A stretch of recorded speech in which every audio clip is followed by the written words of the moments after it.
Hello, my name is Mariana, and today this is a reading for the collective because today it's the full moon eclipse, the lunar eclipse in Scorpio. So yeah, there's so much going on, and this reading in particular was so odd, but also so interestingly rich in terms of teaching me things about the way that I read the cards. Typically, I hear things and I see with my third eye images of things that are like metaphors or analogies for the message to be passed on. But today, I didn't hear anything from any card, and they came one after the other so seamlessly, so just flowing in such a gentle way, almost as if like each card was a scene in a movie, and I was just sitting there observing and allowing it to be absorbed by my perception, right? By my senses, but with no clear auditory type of stimulus or any image in particular. That's the interesting thing. It's almost like it was the continuation. That's the fluidity of this reading for the collective for this eclipse. So because it's a collective reading, I'm using my big combined deck of tarot cards and astrological oracle cards, but at least here right now, there are only tarot cards. But as I said, there is like this beautiful, seamless type of continuity between each card. And that's the reason why the way that I'm seeing this, it's almost like it's one big scene, right? And it's a beautiful celebratory type of scene, one that is you enjoying being with yourself. It's like you're fulfilled. It's like this ultimate fulfillment, which is very odd for an eclipse, especially being in Scorpio, which is such an intense and powerful and deep energy that invites us to go within, right? So it can be very tense also. But the message here is not talking about density or tension or challenges. It's actually just like positivity. And you know what might be the potential challenge? It's so very well encapsulated and reserved where it needs to be that it's not permeating the rest of the reading, right? It's like the energy in this reading is very, very positive, is very uplifting, and it's beautiful because it's like the exchange between you being fulfilled with yourself and able to give the best of who you are to those that you love, to those that you want to share this path with. So we're beginning with this celebration, the Four of Wands. So yes, this is coming through with that typical imagery of a celebration, right? It almost started as in like, this is the moment to celebrate. This is the moment to be cheerful. It's like cheer up, right? It's almost what this wants to talk about. And it's interesting because I was just working with a few herbs and plants over there on my desk, and you know, I often say that the symbol for the wand suit usually remembers a tree or some sort of plant, right? It's very organic. So it is talking about like this floral arrangement, for some reason wants to be like very associated with the beauty or the perfume of the flower. So the celebration could be you with others, as you know, typically this card talks about, you know, the union and, you know, a wedding or anything like that. But it's like, this is, well, to me also the fours are all about stability and just holding your ground, right? Holding steady. But this is like you surrounding yourself with beauty and feeling grateful for that. It's like that's the reason for you to celebrate, because you're more stable than ever. And actually, it's not stability in terms of stagnancy because of the Six of Wands that is coming next.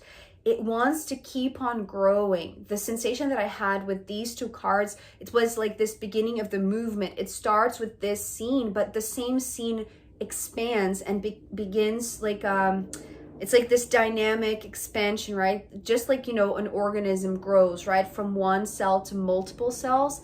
And it's like that. It's like seeing, you know, one flower starting to bloom, and then the entire place is all filled up with beautiful blooming flowers. You see what I mean?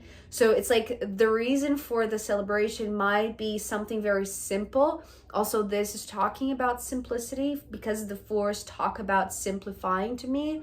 But it's like you don't need to be stagnant. You don't need to be still. You can move. It's almost like you can dance. You can move around. It's like you're moving with the beauty around you, right? And this card afterwards was just emphasizing the movement. I was just stunned because I was just it's like my intention literally was to stand up and flow, because I didn't want to keep, you know, set down. I just wanted to move, especially this chariot being like, it's the message that was coming through this card specifically, because it starts here with something very beautiful that invites you to celebrate, and then expands, and then it blooms, right? It blooms with beauty, and just it's wanting to emphasize also the perfume of the flowers. So it's like the reason to celebrate might be invisible, but you can sense, you can smell the perfume, and that moves you. And it moves you in a pace that is very tranquil, that is very harmonious. The 6 also brings this harmony. So it's a harmonious flow, a harmonious movement. That it's like you taking care of your stuff, right? Taking the wheel, right? Standing on the driver's seat, sitting on the driver's seat. That's the thing. It's like you don't want to be sat down. As I wish I could do this reading standing up or moving around and, you know, walk in nature. Maybe one day. So that's the thing. It's like you don't want to sit down on the driver's seat, but if you could drive, you know, standing up and walking and moving, but I feel like you can, right? You can, because that might be, you know, some sort of dream of yours, right? It's like drive your life, right? Metaphorically now speaking, drive your life knowing that there are many reasons to celebrate. They might be very simple, but they are enough to make you stand up and want to drive your life to a certain point of fulfillment, right? It's like you're directing yourself, as we are collectively, to something that is very fulfilling with the 9 of Cups. It's something that maybe we wished for, that we individually and personally wanted for ourselves, especially because the 9s to me talk about the individual path. So it's like each individual as part of a bigger collective driving their own lives to their own fulfillment, and how this own fulfillment is victorious and, you know, like a reason for a great celebration, not only just for you, but for the whole. Because here we have now the shared path. It's so gorgeous, this lineup of energy, because it starts here. It's like you taking care of your life, you directing your own life and driving your own car, in a sense, right? The car being the metaphor for the vehicle, right? Your vessel, your human vehicle is your car. So the moment that you enter this car, or that it's wanting to be connected to like how incorporated or how embedded you are, how embodied you are in your own self, right? So it's like owning this driver's seat responsibility, and it's like ability to decide where to go. And because the decision will always tend to go to what is fulfilling, what is going to feel like something very, like a celebration, like a big celebration, right? So if you allow your wildest dreams or your biggest desires to lead you to where you need to go, it's like it will be in a pace that you'll you'll be able to smell the flowers. You'll be able to move in a very harmonious pace, but also it's like you're going to meet those, or, you know, you're going to realize that the ones that enrich your life are already there, but now you see their value. The Ten of Pentacles is talking about the value that is there already, or is where you feel most fulfilled. So it's talking about the realization of self, right? When you fulfill your own dreams, it's like you can show up to others, to your relationships, identifying and recognizing the value that the other has in your life, but also how much value you are bringing to this meeting, to this encounter, to share this part of the path, right? So whomever you are sharing this journey with, or whomever you are going to share in the future, if you come from a place of, you know, self fulfillment, like finding self-satisfaction, you're always going to be led to the most enriching relationships, to the ones that are going to be like valuable to you, right? And so here is where this reading, you know, until this point, I was just like stunned, because it was like, okay, so good news after good news after good news. This is incredible. I mean, there's got to be something, right? Like life has challenges. It's not just, you know, rose color glasses type of life, right? Although it wants to point to the good stuff, right? It wants to point to the positive side, to the reason to celebrate, right? It's almost like stability will come when you realize that there are reasons to celebrate. There are reasons to feel like you have succeeded, right? With the Six of Wands especially, that you are moving forward. Okay, so there's something else here with the Chariot. Most of the time, especially, okay, so let me talk about this Seven of Swords before I go back to this. So the Seven of Swords here is talking about some sort of challenge or a splinter, or, you know, what is the name? Like a pebble on your shoe, right?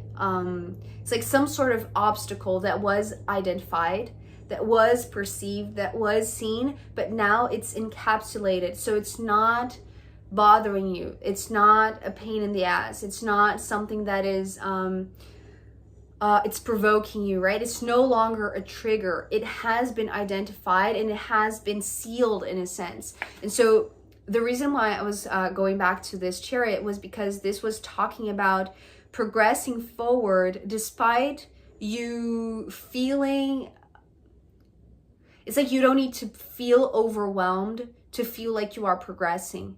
And you don't need to stay here, right? It's like the stability, the beauty is in the stability, but you don't need to be still to be stable. I hope that makes sense. You don't need to be still to be stable. You can move. You can keep on progressing forward. You can keep on moving ahead, right? And this was perhaps, it's like you were always progressing. We as humanity, we were always progressing, right? As a collective. But there were still splinters that were perhaps just distracting us or causing pain and difficulty. And what I'm hearing right now, although I said that I didn't hear anything, but right now I just heard unnecessary distraction. So I feel like, but now because it's been sealed, because it's been identified, it's no longer something that interferes, right? It's no longer something that is, it's like it's not going to change the course, right? But it's important that this is the way to go, right? If you go in the direction of your desires, right? If humanity goes in the direction of this, and it's interesting also, something that I'm picking up with this Nine of Cups, this is not talking about the ego, like very mundane, maybe, you know, sexual desires, right? Or, you know, these very primal desires. This is not what the Nine of Wands, the Nine of Cups wants to talk about. Maybe if it was the Nine of Wands, it could have had the fiery aspect, but because it's the water nature, right? The watery aspect of this Nine of Cups is talking about the most profound, sensitive desires, right? It's like the intuitive desires, perhaps we're talking about like spiritual desires, right? Or spiritual wishes, like those deepest wishes that we have, like we all have, right? So if we move in the direction of those deep wishes, then we are going to perceive the progress. And because we know that what was preventing us to feel the progress, right? It's not that the progress was not happening. There was nothing like that. Progress was still going, right? Going forward and moving forward. But the perception is what changes, because the realization that there is reason to celebrate is now perceived as something beautiful and something to, it's like highlighting the fact that, yes, do celebrate. Yes, do smell the flowers. Yes, surround yourself with even more beauty. Flow through beauty. See beauty. Allow it to show you how things can flow in a much more harmonious way, in a much more fulfilling way with the Nine of Cups, right? So there is no need for this to be hard.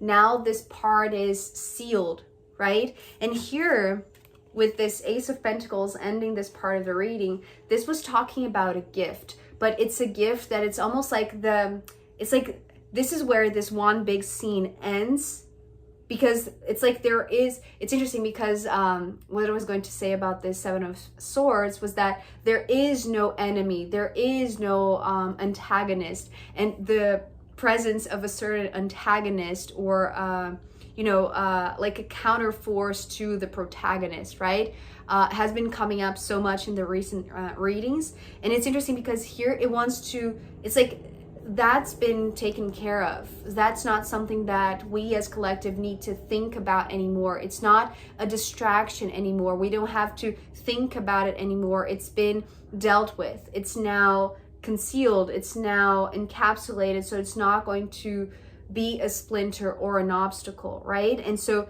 here comes the next scene, which feels like a surprise. This was actually showing me as like a box, right? Like a real box, right, for a gift. Like you need to open the box to see what is the gift. So it's like what is there to come, right? It's a surprise, but it feels like it's a good surprise, right? It's something that maybe we as a collective, we have been waiting for this, wishing for this, desiring that, one day maybe this would come or this would materialize. I was going to say like, hopefully this would materialize, but here it is, right? It's like, I feel like this is the manifestation of a gift, of a present, like an actual present, like an actual box that is bringing something inside that is going to be very valuable, right? Didn't I say that? Yeah, I did say that about the 10 of Pentacles. So it's interesting also because we have, the 10, which is the ending of, the minor arcana journey before the core cards. And then we have following that a new beginning with the Ace of Pentacles. So it's like realizing that the relationships that you have and that you are surrounded by are incredibly invaluable to you, are incredibly enriching to you, not just in a personal level for, both of you or for all of you, but as a collective, right? It wants to point out the fact that this is the shared path.